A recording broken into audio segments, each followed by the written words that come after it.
নমস্কার বন্ধুরা, আজকের রেসিপি গোকুল পিঠা। এই পিঠাটা খুব সহজে মাত্র 10 মিনিটে বাড়িতে বানিয়ে নিতে পারবেন, আর খেতেও দুর্দান্ত, মুখে দিলেই মিলিয়ে যাবে।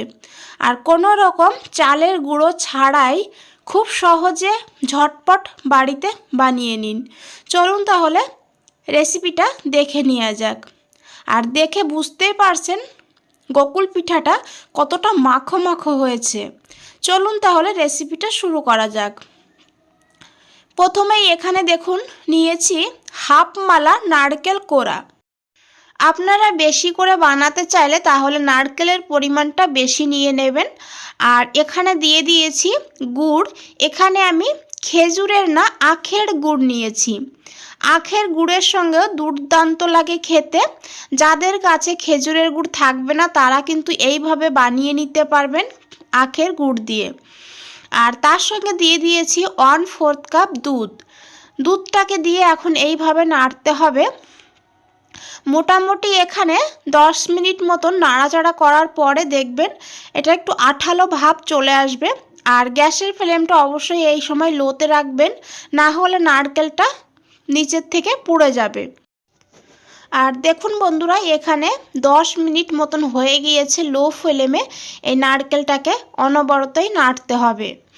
আর 10 মিনিট পর এখানে একটু হাতে নিয়ে দেখবেন যে কোনো একটা আকার দিলে সেই আকারটা খুব সহজে হয়ে যাবে, আর সেটা কিন্তু ভেঙে যাবে না। দেখুন বন্ধুরা, এইভাবে নারকেলের পুরটাকে রেডি করতে হবে। দেখে আশা করি বুঝতেই পারছেন। আর এখন এই পুরটাকে ঠান্ডা করে নিতে হবে।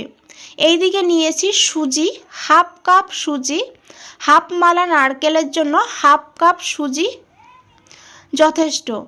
আর সুজির সঙ্গে নিতে হবে ময়দা। ময়দার পরিমাণটাও সুজির থেকে হাফ নেবেন। যতটা সুজি নেবেন তার অর্ধেক নিয়ে নেবেন ময়দা। আর এখন দিতে হবে অল্প পরিমাণ লবণ। আর লবণটা দিয়ে এখন সমস্ত উপকরণকে খুব ভালো করে মিশিয়ে নিতে হবে।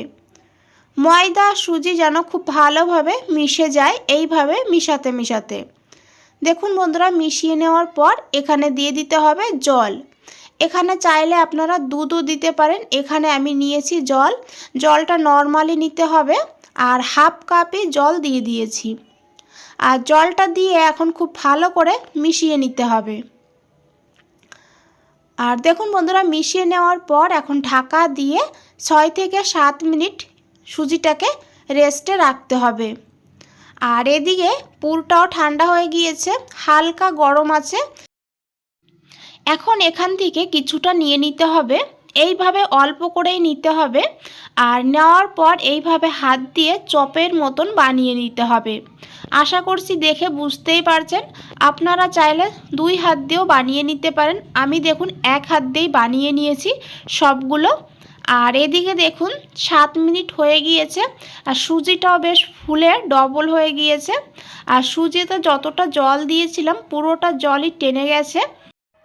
আর এখন খুব ভালো করে একটু মিশিয়ে নিতে হবে। আর এখন এখানে দিতে হবে জল।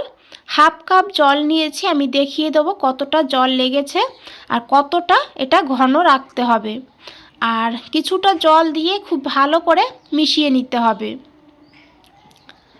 আর দেখুন বন্ধুরা, মিশিয়ে নিয়েছি। আর এইভাবেই কিন্তু এটাকে বানাতে হবে। খুব পাতলাও হবে না, আবার খুব ঘনও হবে না। আশা করছি দেখে বুঝতেই পারছেন। আর আমি হাফ কাপ জল নিয়েছিলাম, সেই হাফ কাপের থেকে হাফ জল লেগেছে, হাফ থেকে গেছে। আর এখন এখানে দিয়ে দিতে হবে 1 চিমটি বেকিং সোডা। দেখুন বন্ধুরা, এইভাবে 1 চিমটি বেকিং সোডা দিতে হবে। আর এর উপরে 1 থেকে 2 ফোঁটা জলও দিয়ে দিতে হবে। আর এখন খুব ভালো করে এটাকে মিশিয়ে নিতে হবে। বন্ধুরা, রেসিপিটা যদি একটু ভালো লেগে থাকে তাহলে অবশ্যই একটা লাইক দিয়ে দেবেন। আর নতুন বন্ধুদের বলছি, চ্যানেলটা এখনও সাবস্ক্রাইব করে না রাখলে চ্যানেলটা সাবস্ক্রাইব করে পাশে থাকুন, আমাকে এগিয়ে যেতে সাহায্য করুন। আর তারপরে দেখুন খুব ভালো করে মিশিয়ে নেওয়ার পর নারকেলের যে পুরটা আমরা রেডি করে রেখেছিলাম সেখান থেকে একটা করে চপ নিয়ে নিতে হবে। আর এইভাবে ব্যাটারে কোট করে নিতে হবে। আর এদিকে দেখুন সাদা তেল গরম করে নিয়েছি। তেলটাকে খুব ভালো করে গরম করতে হবে আর গ্যাসের ফ্লেমটা মিডিয়াম টু হাইতে রাখতে হবে। হাইতে রেখে এই গোকুলগুলো এখন ভেজে নিতে হবে। বন্ধুরা একবার হলেও এই পিঠেটা খেয়ে দেখুন, বানিয়ে দুর্দান্ত লাগে, কোনো রকম ঝামেলা ছাড়া আর কম খরচায় এত সুস্বাদু পিঠে আপনারা বাড়িতে বানিয়ে নেবেন, ভাবতেই পারবেন না যত সময় এটা না বানিয়ে দেখছেন। আর বন্ধুরা দেখুন, গ্যাসের ফ্লেমটা হাই করেই এই পিঠেগুলো এখন ভেজে নিতে হবে। আর এই পিঠেগুলো ভাজতে খুব বেশি টাইম লাগেনি, 2 থেকে 3 মিনিট টাইম লেগেছিল। আর এখন এই পিঠেগুলোকে তুলে নিতে হবে আর একইভাবে বাকি সব পিঠেগুলোই ভেজে নিতে হবে। আর এদিকে নিয়ে নিয়েছি একটা মাটির কড়াই, আর এই মাটির কড়াইতে দিয়ে দেবো দুধ। দুধটা আমি আগের থেকেই গরম করে নিয়েছিলাম। আর এখানে আমি 1 লিটার গরুর দুধ নিয়েছি, আপনারা চাইলে প্যাকেটের দুধও নিতে পারেন। আর এখন দুধটাকে ফুটিয়ে নিতে হবে। যেহেতু আমি আগেই গরম করে নিয়েছি তাই খুব বেশি এখানে জাল করতে হবে না। আর এখানে ফ্লেভারের জন্য দিয়ে দেবো 2টো এলাচ। আর দুধটা এখানে গরম হতে হতে এদিকে একটা প্যান বসিয়ে দিয়েছি। প্যানে নিয়েছি 3 চামচ চিনি। চিনিটাকে দিয়ে দিতে হবে 1 থেকে 2 চামচ জল। আর এখন এই চিনিটাকে মেল্ট করতে হবে। এখানে আমরা ক্যারামেল তৈরি করব। আর বন্ধুরা গ্যাসের ফ্লেমটা লোতেই রাখবেন। আর এদিকে দেখুন দুধটা জাল উঠে গিয়েছে। আর এখানে 2 থেকে 3 মিনিট জাল করে নিয়েছি দুধটাকে। আর এখন এখানে দিয়ে দেব মিল্ক পাউডার। এখানে 10 টাকা দামের 2 প্যাকেট মিল্ক পাউডার নিয়ে নিয়েছি আর একটু জলের সঙ্গে গুলিয়ে সেটা দিয়ে দিয়েছি। এটা দিলে এর টেস্টটা অনেকটা বেড়ে যাবে। আর নিয়ে নিয়েছি এখানে 1/4 কাপ চিনি। চিনিটা আপনারা বেশি খেলে তাহলে বেশিও দিতে পারেন, কম খেলে কম করে দিতে পারেন। আর চিনির জায়গায় আপনারা গুঁড়ো এখানে দিয়ে দিতে পারেন। আর চিনিটাকে দেওয়ার পর আরও 3-4 মিনিট এইভাবে দুধটাকে ফুটিয়ে নিতে হবে। আর এদিকে দেখুন চিনির থেকে কালার ছেড়ে দিয়েছে। এদিকে 3 থেকে 4 মিনিট হয়ে গিয়েছে দুধটা জাল করতে করতে।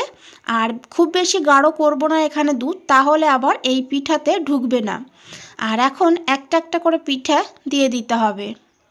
আর বন্ধুরা রেসিপিটা ভালো লেগে থাকলে শেয়ার করতে ভুলবেন না। আর দেখুন বন্ধুরা এইভাবে একটা একটা করে পিঠে সবগুলোই দিয়ে দিয়েছি। আর এখন গ্যাসের ফ্লেমটা মিডিয়ামে রেখে এই পিঠেগুলোকে জাল করতে হবে। আর এখানে 7 থেকে 8 মিনিট পিঠেগুলোকে জাল করে নিতে হবে। আর এদিকে জাল হতে হতে দেখুন চিনিটা অনেকটা কালার ছেড়ে দিয়েছে। আর এইভাবে এটাকে কালার চেঞ্জ করে নিতে হবে। আর আপনারা চাইলে এর থেকে আর একটু কালার চেঞ্জ করেও নিতে পারেন। আমি এই অবস্থায় গ্যাসের ফ্লেমটা অফ করে দিয়েছি। আর খেয়াল রাখতে হবে ক্যারামেলটা যেন পুড়ে না যায়, তাহলে কিন্তু খেতে ভালো লাগবে না। তাই গ্যাসের ফ্লেমটা লোতে রেখেই এই ক্যারামেলটা বানিয়ে নিতে হবে। আর এখন এই ক্যারামেলটাকে দিয়ে দিতে হবে এই দুধের ভেতরে। আর একটু উঁচু করে দেবেন, ছিটাতে পারে। আর এখন দেখুন বন্ধুরা ক্যারামেলটা দেওয়ার পর এর কালারটাই চেঞ্জ হয়ে যাবে। এটা কিন্তু গুড় না দিয়েও গুড়ের কালার আসবে। আর বন্ধুরা খেতেও কিন্তু দুর্দান্ত। আর এইভাবে আরও 2 মিনিট জাল করে নিতে হবে। আর দেখুন পিঠেগুলো কতটা ফুলেছে আর খেতেও একদম সুস্বাদু, মুখে দিলেই একদম গলে যায় এই পিঠেগুলো। তাই একবার হলেও বাড়িতে বানিয়ে দেখুন। আর বন্ধুরা এখানে আমি গ্যাসের ফ্লেমটা অফ করে দিয়েছি। আর যেহেতু মাটির এই কড়াইটা, তার জন্য এখনও এটা কিন্তু খুব ফুটছে। আর এদিকে দেখুন ঠান্ডা হয়ে যাওয়ার পর আমি দেখিয়ে দিচ্ছি কতটা লোভনীয় লাগছে। আর বন্ধুরা খেতেও সত্যি বলছি দারুণ হয়েছিল। একবার হলেও এই শীতে বাড়িতে বানিয়ে নিন।